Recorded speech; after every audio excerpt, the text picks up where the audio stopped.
मंजिल से आगे ना आना। बस अच्छा, आज हम मैम ये लीजिए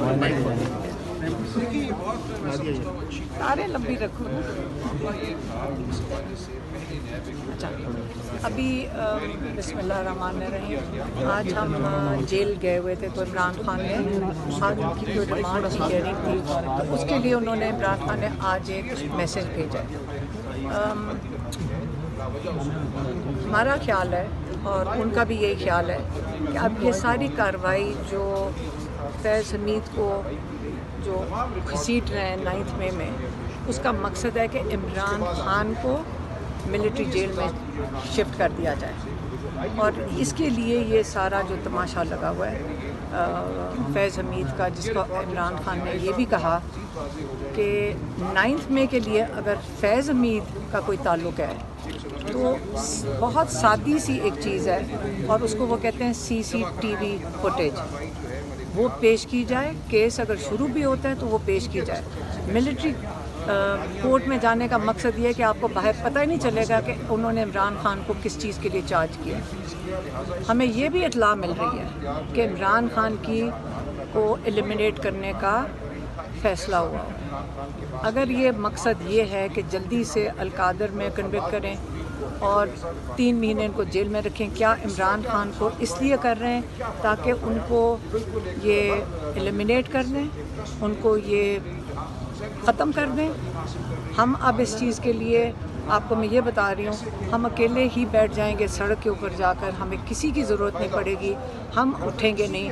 अगर इन्होंने इस किस्म की जो हरकत सोची भी, और ये अगर सोच रहे हैं कि जो कोई इस किस्म की हरकत सोच रहा है कि जो फैज़ ईसा को एक्सटेंशन सिर्फ इसलिए देने के लिए सारे कोशिशें कर रहे हैं। फैज़ ईसा अगर चला गया, इमरान खान ने कहा है कि फैज़ ईसा के 2 महीने जाने पे ये जो सारा इलेक्शन है ये उलट जाएगा। फैज़ ईसा से अब वो आदमी शख्स है जिसने हर किस्म की कोशिश कर रहा है, हर किस्म की कोशिश कर रहे हैं किसी तरह इमरान खान को भी ख़त्म कर दे। उसने PTI ख़त्म किया, लेकिन सारा मकसद उनका ये था कि इमरान खान को ख़त्म किया जाए। ना भूलें, इमरान खान कई दफ़ा बता चुके हैं, बारहा बता चुके हैं। आसिम मुनीर साहब हो गए, ये फैज़ ईसा साहब हो गए, आमिर फ़ारूक हो गए, ये सब लंदन एग्रीमेंट का हिस्सा हैं। और ये किसको चाहिए ये सारा? हाँ, सुल्तान राजा तो भूलें ही ना, क्योंकि वो उनको ये सारा कुछ इम्प्लीमेंट करना था। और किसके लिए किया जा रहा है? वो नवाज़ शरीफ जो 16-17 सीटें लेकर, उसको पता है कि बिल्कुल हार मानी भी है, ये उनके लिए, उनको फैसिलिटेट करने के लिए उस एग्रीमेंट के मुताबिक ये हो रहा है। लेकिन अब क्योंकि ना PTI ख़त्म हुई है, ना ये हार मानने को तैयार हैं, क्योंकि लोग इस वक्त 80 से 90% लोग इस पूरे निज़ाम के ख़िलाफ़ खड़े हो गए। और अब इनको जब पैनिक कर गए और उनको समझ नहीं आ रही और अब खुद ये खौफज़दा हैं, तो इन्होंने ये सोचा है कि इमरान खान को ही ख़त्म कर दें। आप इस चीज़ के ऊपर, ये मेरे ख्याल में इनकी बहुत बड़ी भूल है। फैज़ ईसा को अपनी इज़्ज़त बचाकर और अपनी जान बचा के, मेरे ख्याल में चुप करके, जो उसका टाइम आया है, चुप करके रिटायर कर जाए। पाकिस्तान के साथ और ये लोग जुल्म ना करें तो बेहतर होगा। हम ये कहना चाह रही हैं आप कि काजी फैज़ ईसा जो है वो मौजूदा दौर के साकिब निसार हैं? जो फैज़ ईसा कर चुके हैं, शायद बेटा आप अभी छोटे हो, शायद आप 8-9 महीने से देख नहीं रहे, 1 साल से। फैज़ ईसा ने जब से आए हैं, जो उन्होंने आज किया, जब उन्होंने हुदैबिया पेपर मिल्स के फ़ाइलों को कहा था बंद करके आइंदा कभी ये डब्बा ही ना खुले, जो नवाज़ शरीफ की वो क्या थी, वो जो सारी करप्शन थी और जो इंडियन लिंक्स थे, वो इन्होंने फ़ाइल बंद करवाई थी, वो डब्बा ही बंद करवा दिया था। एक दूसरा, आपको याद होगा कि जो ज़रीना ईसा है, क्या नाम है, सरीना ईसा, नहीं मेरे ख्याल में मैं कंफ्यूज हो जाती हूँ कि शायद ज़रीना ईसा भी हैं और सरीना ईसा भी हैं। उन्होंने जाकर जब इमरान खान को एज प्राइम मिनिस्टर भी अटैक किया था, तब तो वो बात कर सकती थी, उनको तो इजाज़त है करने के लिए, तो हम क्यों नहीं कर सकते? वो जजेस को भी उन्होंने जाकर धमकियां दे दी थी कि अपने भी एहसास से बताओ। तो अगर हम बात करें तो जुर्म हो जाएगा, तौहीन अदालत हो जाएगी। लेकिन अदालत को भी इस वक्त सारा पाकिस्तान देख रहा है कि क्या कर रहे हैं फ़ायज़ ईसा। भाई उसकी नौकरी ख़त्म हो गई है, वो मुलाजिम है इस मुल्क का, अब घर जाए।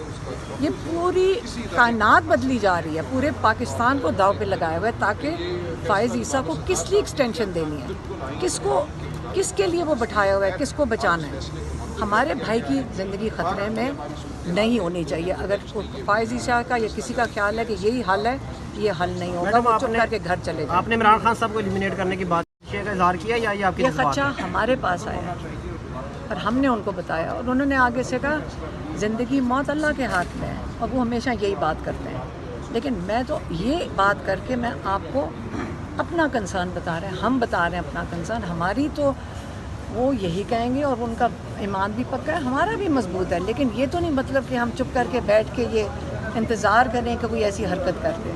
तो हमारी भी ज़िम्मेदारी बनती है, हम सब की जो बाहर हैं, हम सब की ज़िम्मेदारी बनती है कि इतना कीमती हमारा असासा है, हमारा भाई सिर्फ नहीं है, पाकिस्तान के लिए बड़ा कीमती है, तो हमें उनकी हिफाजत करना हमारे पे फ़र्ज़ है। मैडम आपने कहा हम अकेले बैठ जाएंगे, 22 को एहतजाज भी होने जा रहा है, शेर अफजल मरवत की मैं जिम्मेदारी एहतजाज की बात नहीं, वो सारे ही कर रहे हैं। देखें, कल शेर अफजल मरवत ने ये भी कहा कि जब मैं अंदर गया तो मैंने हाथ मिलाया तो खान साहब ने मुझे गले लगा लिया। खान साहब ने सिर्फ हाथ मिलाया था।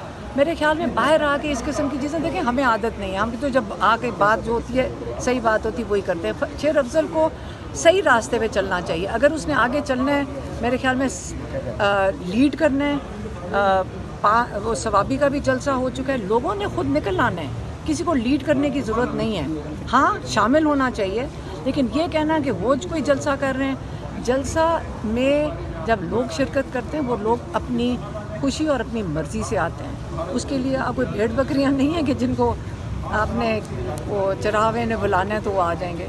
इसलिए सही बात करनी चाहिए। मैं तो इसलिए मीडिया पे भी आज कह रही हूँ, देखें हमारी भी एक थोड़ी सी हमने देखा बड़ा कुछ है आप सबके साथ मिलकर, उसके लिए सब्र भी करते हैं, लेकिन बस अब एक हद हो गई है। सारी गेमें बंद करें, सारी लड़ाइयाँ बंद करें और सारे फोकस करें इमरान खान के लिए निकालने के लिए, क्योंकि लोग यही चाहते हैं। उन्होंने वोट इसलिए दिया था कि इमरान खान को हमने बाहर निकालना है। और मेरे ख्याल में जो क़यादत इस वक्त ज़रा थोड़ा सा सीरियस हो जाए, बचकाना ये हरकतें हैं, मेरे ख्याल में सब सीधे हो जाए, नहीं तो हम उनको कहेंगे कि बस बहुत हो गई है। ये साथ ही पार्लियामेंट लॉजेस है, बहुत कम लोग नजर आते हैं जब भी कोई पेशी होती है। आप भी आती हैं, सारे आते हैं, पार्लियामेंटेरियंस नहीं आते। देखें हमारा तो भाई है, हम तो आएंगे, ठीक है, हम ही काफ़ी हैं, हम और लोग हैं साथ। अगर वो तो नहीं कोर्ट में आ सकते, आपको पता है लोगों का तो बड़ा दिल होगा आने का, आ नहीं सकते। हम काफ़ी, हमें किसी की ज़रूरत नहीं है। हम अपने भाई के लिए बैठेंगे आकर और रिहा करवा के इंशाल्लाह छोड़ेंगे। मैडम बताइएगा, आपने कहा जैसे शेर अफजल मरवत ने बाहर आके और बात की, अंदर कुछ और हुआ था, तो उनको 22 अगस्त उन्होंने कहा कि खान साहब ने मुझे टास्क दिया है कि मैं जलसा करूं। देखिए वो कहेंगे कि मैंने टास्क देना, वो तो 22 का वैसे ही प्लान हुआ था। तो क्या टास्क होता है? लॉजिस्टिक्स करनी है, बसें मैनेज करनी है, भाई सब ने आके अटेंड करना है, सबको मिलकर, या मुकाबला नहीं है आपस में, सबको मिलके इस वक्त चलना है, सारे इस वक्त मिलके चलें। ये कोई मुकाबला, मकसद एक होना चाहिए, आप मिलकर चलें, आप इकट्ठे होके चलें। यहाँ कोई रेस तो नहीं है जैसे क्लासरूम में मेरे मार्क्स कम है ज़्यादा है, सबको मिलकर एक टीम बनकर चलना चाहिए। ये नहीं सोच के चलना चाहिए कि मैं आगे निकल जाऊँ या कोई पीछे रह जाए, बस यही मैं कहना चाहती हूँ। बहुत शुक्रिया।